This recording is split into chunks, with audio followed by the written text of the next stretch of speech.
Foundations of Amateur Radio.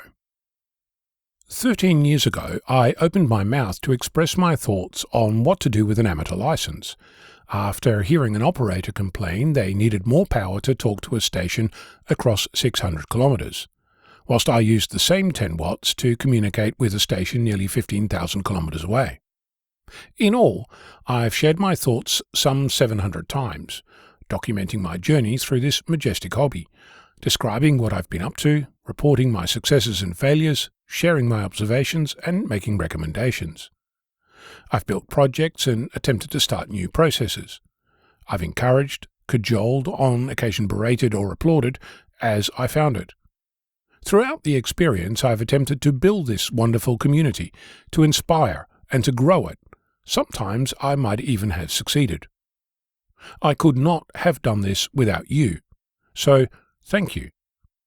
If I haven't mentioned your name or responded to your email, it's not because I didn't see your contribution. You have delighted me and lifted me up, and I thank you for sharing your thoughts. At this point, you might wonder if I'm hanging up my microphone, and to that I say no. Not even close. Instead, I'm continuing with this experiment, rough and ready though it is. It occurs to me that over the years I've started a great many projects and documented them as they happened, either here or on my vk6flab.com website, or on GitHub. These projects take time and effort that go beyond what you encounter here. Sometimes it's hours, sometimes it's weeks. Recently, a lot of my musings have been about things I've wanted to do rather than describing things that I've done. Mind you, not for the lack of desire. I want to try something different. I'm going to, at least for the next little while, bring you along with a project as I'm building it.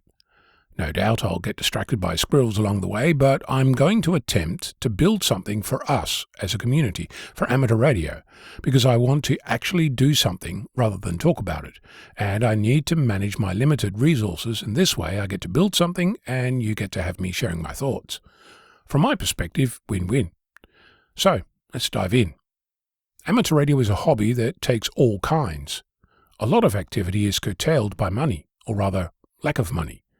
That doesn't have to be the case, and I think I can show you how.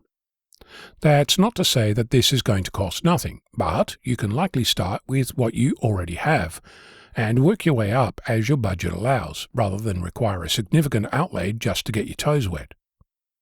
Over the past few weeks, I've been talking about a toolkit called GNU Radio.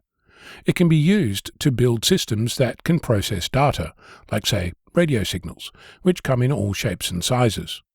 You can start by connecting an antenna to a sound card and use that as a radio tuner. You can also use a sound card as a way to listen to signals coming in via the internet, or a radio you might already own. Sound cards exist in most computers, but can be purchased for around $10. If you want to handle more data, you can spend $50 and use an RTL SDR dongle. This incremental path continues. You can build a digital radio or buy a learning kit or something else, all the while still being part of the same ecosystem. I want to build a system where you can experiment with radio without needing to buy new hardware every time you want to try something new. I want it to work with a sound card as well as the latest $7,000 radio you can get shipped to your door.